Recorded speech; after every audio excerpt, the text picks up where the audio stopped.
Today on an all-new Dr. Phil. People worldwide have already got chipped, and the trend seems to be growing.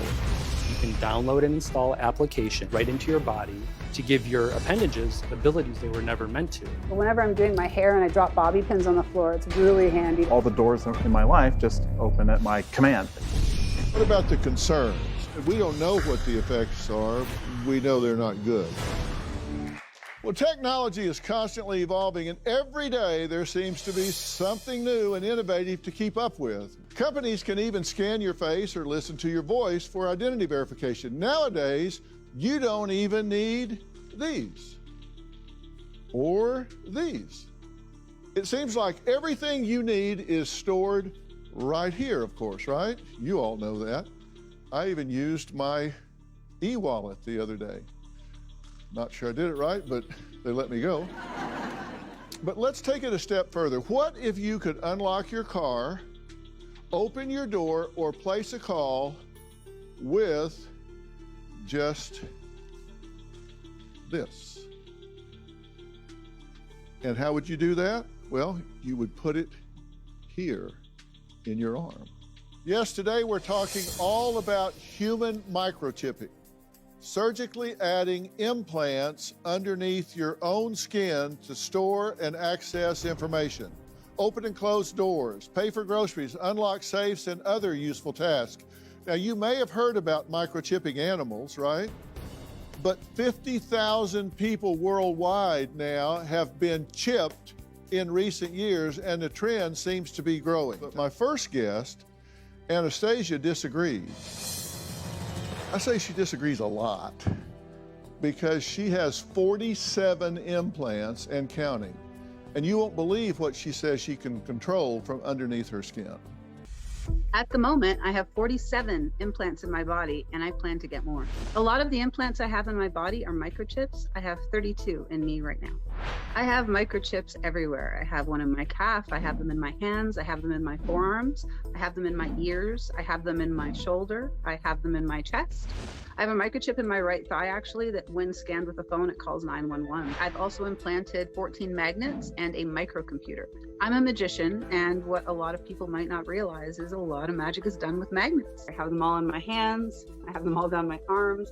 I have a magnet here in my tragus that lets me have secret hearing, which is really cool. I can hold my makeup compact. I can hold it there. I can hold it there. I especially love the magnets because I like to walk around and feel the electromagnetic fields vibrating in my body. Some people think this is really weird, but I feel like I have superpowers. I've had a few implants that have given me some problems. The first version of the computer that I had in my thigh cracked and I wasn't aware, and in its cracking of the case, it allowed my body fluids and the computer to all mix in together and tons of other heavy metals. So yeah, there's been some concerns. I really feel like microchipping could be the wave of the future. I think that as people learn more about microchips and see all the conveniences they can bring into their lives, I think more and more people will be more comfortable with it. And I can't imagine my life without it, so I don't think I'm going to stop anytime soon. The thing that really jumped out at me with this secret hearing, so what does that mean? Well, I have a magnet in my ear inside a glass case. So it's kind of like a chip, but it's a magnet inside glass. And if I wear a hairpiece that I've made that I use when I'm performing magic, it has a Bluetooth receiver in it with a copper wire induction coil, or I don't know if it's inducing, but it's basically vibrating the magnet in my ear the same way the magnet in your speakers work. So I remove all the other part of the speakers, and with this copper wire receiving the Bluetooth from my phone, I can hear inside my head what nobody else can hear. They're kind of like built-in earphones. Really? Yeah. Okay. So you have 47 I do. implants. Yeah, quite a bit. So do you weigh more? I mean, does it? I hope not. These things don't weigh a lot. No, they don't weigh a lot. I have probably the largest and heaviest ones are the big magnets. You can kind of see them here under my arm. Oh, yeah, okay. You can unlock your medicine cabinet with your right hand, and you have 2 circular magnets that you chose to pick up metal objects. A lot of metal objects. Yeah. Do you ever pick up things you don't mean to? I do. Every time I eat at Cheesecake Factory. Cheesecake Factory's cutlery just comes to me, like when it just attaches, and then it'll attach and swing onto the floor and crash, and I always have to apologize for my behavior. Let's take a deeper look at this. So we've got a table here. Let's see what these magnets do here? Okay. So, These bobby pins, like, so whenever I'm doing my hair and I drop bobby pins on the floor, it's really handy to have these. It makes it easy for me to get my magnets up, or my bobby pins, sorry, up off the floor. yeah. It's a bit of a pain in the butt, though, when you're trying to get stuff off your hands, when you have magnets on both hands. So Yeah, I I would think purposely so. I would only put think one so. over here. So I Okay. can always remove them from the other hand. Oh, okay, well, you still got about 100 of them there. Okay, Like I said, the heavy cutlery at Cheesecake Factory, I can swing it much like this. Don't worry, I won't hurt you. Oh, this is better if it's right on the skin. Hold on. I'm like a human clock. yeah. Actually, whoops.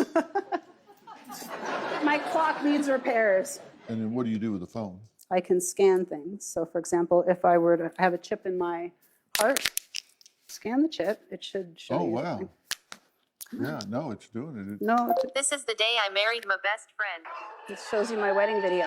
And you can reprogram the chips over and over and over again to do things. I've always been a huge tech enthusiast. I've been interested in microchip implants, but it wasn't until 2 years ago in 2020 that I decided to get my first one, which I put in my left hand. This one opens the door to my house. About 2 months ago, I got a new chip in my right hand, which is about the size of a small paper clip. I can just simply walk up to the car, tap my right hand onto the pillar of the car will unlock. I can get into the car, tap my right hand onto the console of the car, and then the car will start. I wanted to be able to leave the house without my car key, without my house key, and without my wallet, and still be able to function as I would normally. So now I never have to worry about losing anything important. Some people think I'm a little bit crazy doing this sort of thing, but for me, I love it. I've been called a cyborg or chip boy online, and I don't have any problem with that. I think it's kind of cool. And I'm curious, does anybody here have a microchip? Raise your hand if you do. Okay, nobody here does. So not a big seller so far. Clearly there are benefits, right, Emil? Indeed, yeah. There are many benefits. Yeah. Just from basic identity to essentially future of secure communications and like ultimate convenience. That's really the goal. When you're a kid, you run out of the house and you don't have your wallet, you don't have keys, you don't have nothing. That's freedom. You run out, you're like, yes. Try that as an adult. You'll have a panic attack. You're like, Right. oh, I need my keys, my phone, and my wallet, oh my God. So being able to kind of make you the most important part of your identity, both physically and digitally, is what the goal is. I don't want to abdicate that to a phone or a computer or a cloud service. Right. And Brandon, that's what got you to do this, right? Is just the freedom of not having to worry about that. Well, Because yeah, definitely. Well, Dad and I wear really tight pants, so it's been like more difficult to squeeze all that into the pockets. But no, I mean, I've been following Emil's work since probably about 2014. And it wasn't until, I'd say, 2 years ago where he finally had a chip offering that made sense to me, that was for use cases that I knew I could use every day.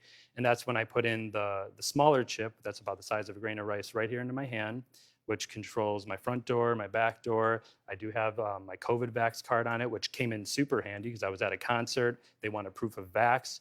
Tap your phone to your hand, up pops your Vax card. Links to portfolio, contact information. If you ever wanted to exchange information, you tap your phone to my hand, instantly download my contact information. So extremely useful.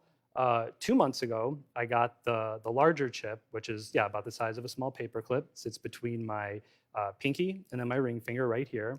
And that is a smart chip. So what's fascinating to me is, just like your phone, you can download and install applications right into your body to give your appendages abilities they were never meant to. I feel like I have a superpower. It's like my hands can do things and continually evolve in their capabilities, for however long you're developing apps, and that's pretty cool because who else can really say they can do something like that? so you brought some objects with you, and also let's look at some of those. Sure. What do your chips do? So this is just the type of door lock that I have in my house, just a deadbolt, and you can walk up to the door, activate it, tap the implant, and you're in. There's no fiddling around with PIN codes or keys or anything like that. You just go in. All the doors in my life just open at my command, basically. Surgically implanting computers into humans is dangerous. Just how dangerous, we don't know yet, because that's how they release technology. As long as it doesn't kill you instantly or almost instantly, it's deemed safe for sale. And then it's 5, 10, 20 years later, we learn that it causes cancer, autism, birth defects, and more. But by that point, we've become so dependent on the technology, we choose to live with the disease. But these exposures, these are crazy. We're talking about literally inside the body. Point blank range with zero distance. Day in, day out for years on end. What impact will that have? We don't know, but I can tell you it won't be good. Well, we're back talking about technology under our skin, and my next guest, who you just saw, says the electromagnetic frequency in technology is bad for your health, so much so that he doesn't have a microwave. So joining us on stage is R, who believes human microchipping is dangerous and technology needs to be safer to use. You said we don't know what the effects are, but we know they're not good. How do you know they're not good? Well, we now know, I mean, we have decades of science now on the health effects of EMF radiation. We're talking about thousands of studies at this point, high quality, peer reviewed science that links these exposures to numerous negative health outcomes ranging from infertility and anxiety all the way up to multiple types of cancer and tumors and Alzheimer's disease and many, many more. But wait a minute. You're saying that in broad generalization, and that's can be true if you're bombarded with really high levels. That's not true for people just sitting here under these lights. So what I'm talking about, the science I'm talking about, is that exposures at multiple orders of magnitude lower than what safety standards allow, and then what you would get from a regular cell phone. I think we can just nip this all in the bud right now because these devices are passive. That means when they're not in the seconds of exposure of a very low frequency, low power field, they're dead. They're inert. They have no energy whatsoever. So what does having that chip in your body for 20 years do on average to a population of 20,000 people? Nothing. We know we've used this exact material since the 70s. There's been almost zero evidence of any kind of irritation. In fact, this material... My understanding is that there's multiple studies dating from the 90s and the early 2000s demonstrating increased rates of tumor growth. No, Nope. those are incorrect. And Actually, what studies they've are done- you referring to?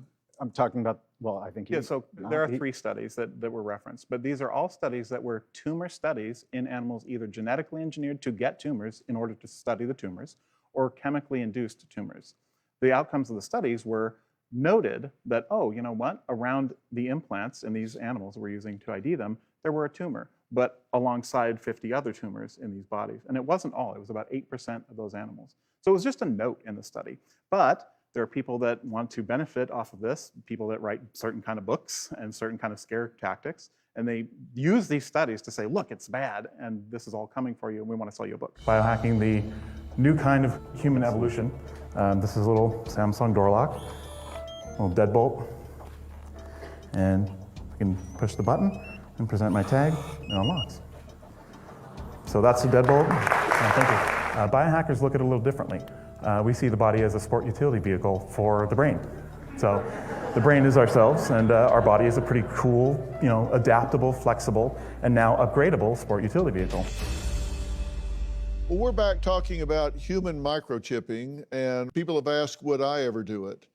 The answer is yes. I would do it in a number of ways. I would do it if I needed a pacemaker. I would do it if I needed something to control Parkinson's. I would do it if I needed something to control seizures.